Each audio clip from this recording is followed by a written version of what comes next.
Welcome to Foundation Friday. The dedication and covenant of silent unity was signed on December 7th, 1892 by Charles and Myrtle Fillmore, founders of the Unity movement. It is unlikely when they signed this covenant that they had any idea how far-reaching unity would be as it evolved into the church we know and love today.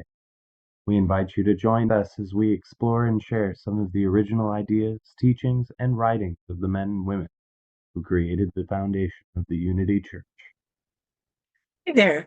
Thank you for joining us today. This is our Foundation Friday program where we kind of travel back through time to learn about and understand the wisdom of some of the founders of the Unity movement.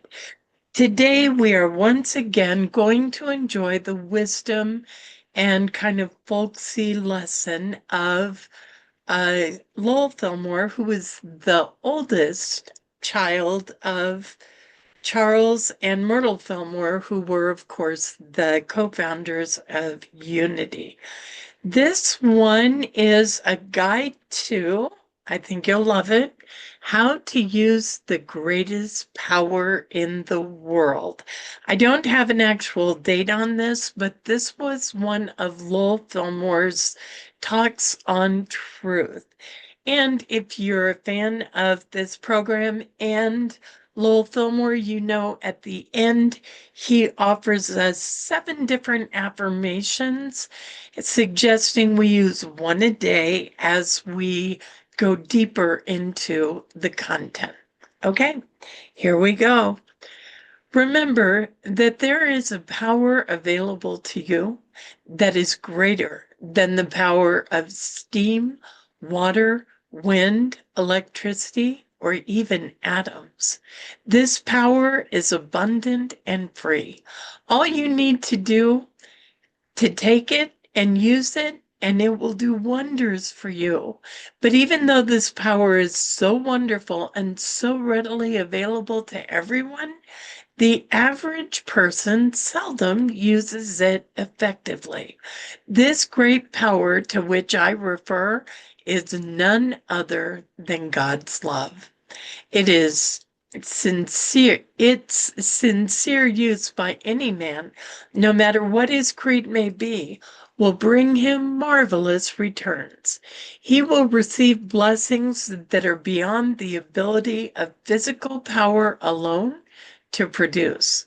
While physical powers may be used both constructively and destructively, divine love is a power that can only be used in a constructive manner. Physical powers have often been used to make war, and such use usually stirs up more war and discord. But love cannot be used to destroy. If a great army could be armed with love instead of guns, the results would be dynamic. I mean, an army whose men have been trained in the right use of love, not an army of men who love part of the time and hate part of the time. Love is of God. And for that army to be truly successful, love must fully possess every person in it. The power of love can also be employed by the individual to build peace, health, success, and happiness into his life. God is love, and he is everywhere present. But even so, we are unmoved by love unless we believe in it enough to let it find expression in us and through us. God loves us much more than we can ever imagine. The more we love him, the more will his love work through us and for us. Every person desires love more than anything else. He may not realize it, but just the same, he is conscious that he's missing something in his life, that something is God's love. He already has it offered to him, but he pushes it aside by thinking he needs other things. God's love is abundant and free for all people to accept and enjoy. But before it can be accepted, it must be invited in and given room in each person's mind and heart. God is more willing to give us his love than we are to receive it. Wow. Loving a few friends or members of our own family cannot open the way for a truly abundant expression of God's love in our life. In order to receive abundantly of his love, we must love abundantly, both him and our fellow men. Jesus tried to explain how we can bring God's love into our life abundantly when he said that the greatest commandment is that we shall love God with all our heart and pray for those who despitefully use us, is what it says. The average person's attitude is something like this: I will love only those who love me. This attitude narrows the capacity to express divine love into a small trickle, which tends to grow even smaller as he becomes interested more and more in things of the world and his own personal desires. The person who desires happiness and the fullness of life must learn how to express love towards all if he is to be successful in attaining his desire. When a person is able to still the clamor of his personal will, his desires, his fears, his doubts, he will be able to feel the warm love of God in his heart. God is pouring out his love upon us continuously. We must accept it in spirit and in truth. Otherwise, it cannot bring us happiness and fullness of life. But when we open the doors of our heart, mind, feeling, nature, and strength to God's love by loving him, we shall begin to feel the glow and warmth of his love in our whole being. It will become a glorious power in our life that will transform our world into a paradise. All of our life's experiences have their inception in our mind. Love must begin its expression in our mind in loving thoughts. From there, it will flow out into all of our affairs and become a part of all that we are and all that we do. The only way we can truly benefit from the tremendous power of love is to express it. First, in appreciation of it to God, and then in appreciation of its expression between ourselves and fellow men. I do not mean that we should love the wrong things that men do, but that we must love the image of God in every person, so that our faith in his true nature is stronger than our faith in the weakness we may see in him. We can help him to love by becoming stronger than his wrong thoughts.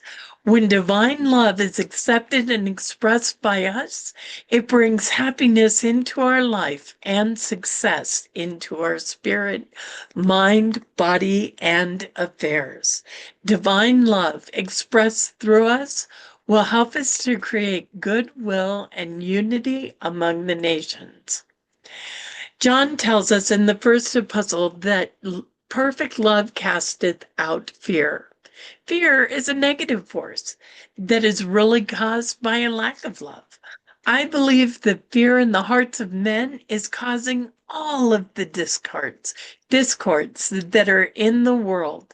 Men are suspicious of their neighbors and often imagine all sorts of evil concerning their intentions, just because they are afraid that the worst is sure to happen.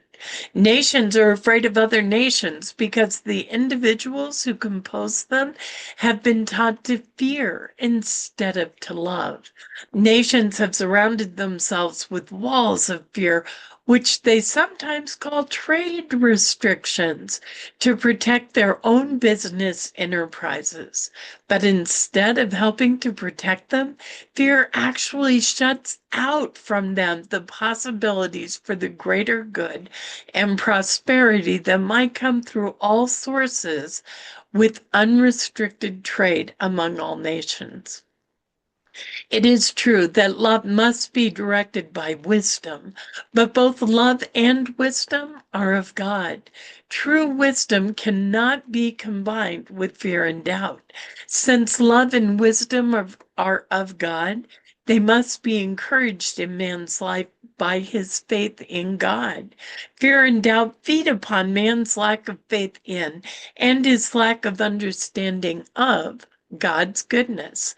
That is why anyone who is in trouble should forget his fears and doubts and place his affairs lovingly in God's hands. When he does, this great load is lifted from his mind and his sense of strain is cast off from his body. A large percentage of man's physical ills are due to mental strain. This condition has its inception in the absence of love, which is a state of fear. Let us therefore open our whole being to receive and express God's love. The grace of his forgiving love will wipe out the effects of all our past mistakes, and we shall be forgiven. Thereafter, our life will overflow with God's love, which will overcome the world of sorrow, discord, unhappiness, failure, and lack that we have built around us by fear. Let us realize that God has prepared all good things for us, and then be willing to accept them with his love by giving thanks to him and loving him even more. Okay, here are our 7 suggestions for daily meditation. 1.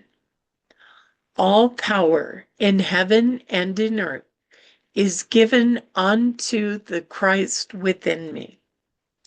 He is always with me, as he has promised. 2.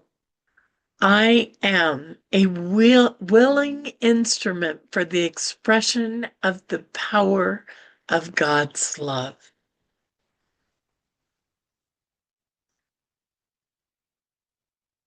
3. The power of God's love working in and through me is mighty to heal, to save, and to bless.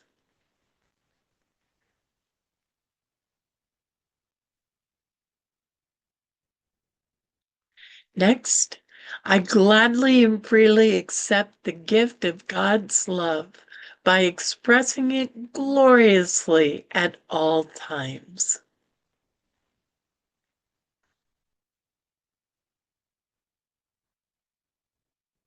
And 5, the talent of God's love, which he has entrusted into my care, shall be increased for him by its wise investment and use in all that I do.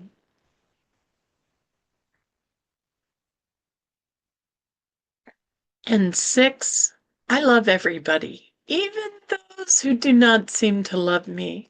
I will not wait for them to love me first, but I shall love them first.